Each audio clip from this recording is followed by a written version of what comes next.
പ്രിയമുള്ളവരെ, വളരെ പ്രധാനപ്പെട്ട ഒരു കാര്യം നിങ്ങളുടെ ശ്രദ്ധയിൽ കൊണ്ടുവരാനാണ് ഈ വീഡിയോയിൽ വന്നിരിക്കുന്നത്.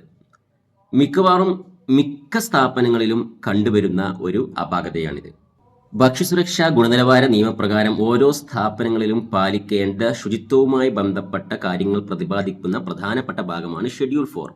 ഈ ഷെഡ്യൂൾ 4ൽ കൃത്യമായിട്ടും ഓരോ സ്ഥാപനങ്ങളിലും നിർബന്ധമായും ഉണ്ടായിരിക്കേണ്ട ഒരു കാര്യമാണ് ക്ലീനിങ് ഷെഡ്യൂൾ. മിക്ക സ്ഥാപനങ്ങളിലും ക്ലീനിങ് കൃത്യമായിട്ട് നടക്കുന്നുണ്ടാകാം.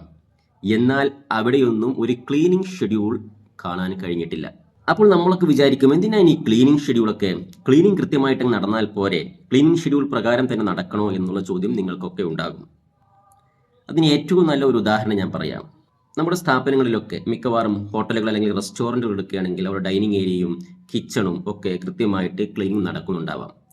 എന്നാൽ ആ സ്ഥാപനത്തിൽ ഉപയോഗിക്കുന്ന ഡ്രിങ്കിങ് വാട്ടർ സൂക്ഷിക്കുന്ന വാട്ടർ ടാങ്ക്, ആ വാട്ടർ ടാങ്കിന്റെ ക്ലീനിങ് എന്ന് നടന്നു എന്ന് ചോദിക്കുമ്പോൾ മിക്കവാറും സ്ഥാപനങ്ങളിൽ യാതൊരു മറുപടിയും ഉണ്ടാകാറില്ല.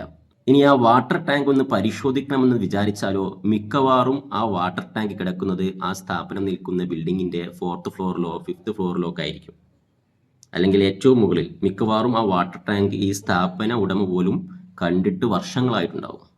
പലപ്പോഴും ഈ വാട്ടർ ടാങ്ക് കിടക്കുന്നത് സ്ഥാപനത്തിന്റെ ഒന്നിലധികം നിരകളുള്ള സ്ഥാപനത്തിന്റെ ടെറസിലാകുമ്പോൾ സ്വാഭാവികമായിട്ടും ഒരുപാട് കാലമായിട്ട് ആ വാട്ടർ ടാങ്ക് ശ്രദ്ധിക്കാത്തത് മൂലം പലപ്പോഴും അതിന്റെ കവർ ചെയ്യുന്ന അടപ്പൊക്കെ മിക്കവാറും നഷ്ടപ്പെട്ടിട്ടുണ്ടാവും. ചിലപ്പോൾ ഓപ്പൺ ആയിട്ടായിരിക്കും കിടക്കുന്നുണ്ടാവുന്നത്. അതിലേക്ക് പലതരത്തിലുള്ള പക്ഷി മൃഗാദികളൊക്കെ വന്നു പോകുന്നുണ്ടോ എന്ന് പോലും അറിയുന്നുണ്ടാവില്ല. അത് മാത്രമല്ല, ആ ടാങ്കിന്റെ ശുചിത്വം നോക്കിക്കഴിഞ്ഞാൽ വളരെ മലിനമായ അവസ്ഥയിലായിരിക്കും മിക്കവാറും വാട്ടർ ടാങ്കുകൾ കാണുന്നത്. അപ്പോൾ കൃത്യമായിട്ട് ഒരു ക്ലീനിങ് ഷെഡ്യൂൾ നിങ്ങൾക്ക് ഉണ്ടായിരുന്നെങ്കിൽ വാട്ടർ ടാങ്ക് ക്ലീൻ ചെയ്യുന്നതുമായി ബന്ധപ്പെട്ട് മാസത്തിൽ ഒരിക്കൽ അല്ലെങ്കിൽ 2 മാസത്തിൽ ഒരിക്കൽ നിങ്ങൾ ആ വാട്ടർ ടാങ്ക് ക്ലീൻ ചെയ്യുന്നതിന് വേണ്ടി ഒരു ക്ലീനിങ് ഷെഡ്യൂൾ ഉണ്ടാക്കിയിട്ടുണ്ടെങ്കിൽ ലാസ്റ്റ് ക്ലീനിങ് ഡേറ്റ് എന്നാണെന്നും നെക്സ്റ്റ് ക്ലീനിങ് ഡേറ്റ് എന്നാണെന്നും കൃത്യമായിട്ട് നിങ്ങൾ നോട്ട് ചെയ്യുന്നുണ്ടെങ്കിൽ നിങ്ങൾക്കൊരിക്കലും ആ വാട്ടർ ടാങ്കിൻ്റെ ക്ലീനിങ് മറന്നു പോവില്ല. മിക്ക സ്ഥാപനങ്ങളിലും, ഈവൻ നമ്മുടെ സ്കൂളുകളിൽ പോലും ഇത്തരത്തിലുള്ള വാട്ടർ ടാങ്കുമായി ബന്ധപ്പെട്ട ക്ലീനിങ് കൃത്യമായിട്ട് നടക്കുന്നില്ല. അതുകൊണ്ട് ഓരോ സ്ഥാപനങ്ങളിലെയും ഓരോ ഏരിയകളും കൃത്യമായിട്ട് ക്ലീൻ ചെയ്യുന്നതിന് പുറമെ ആ ക്ലീൻ ചെയ്യുന്നതിന് കൃത്യമായിട്ടുള്ള ഒരു ക്ലീനിങ് ഷെഡ്യൂൾ ആ സ്ഥാപനത്തിൽ ഉണ്ടെങ്കിൽ മാത്രമേ പ്രോപ്പറായിട്ടുള്ള ക്ലീനിങ് നടക്കുകയുള്ളൂ.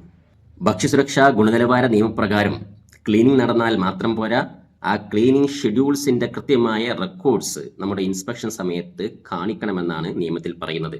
അതുകൊണ്ട് കൃത്യമായിട്ടുള്ള ക്ലീനിങ് നടക്കണം. അതോടൊപ്പം തന്നെ അതിന് കൃത്യമായിട്ടുള്ള ഒരു ക്ലീനിങ് ഷെഡ്യൂളും നമ്മുടെ സ്ഥാപനത്തിൽ നിർബന്ധമായിട്ടും ഉണ്ടായിരിക്കണം.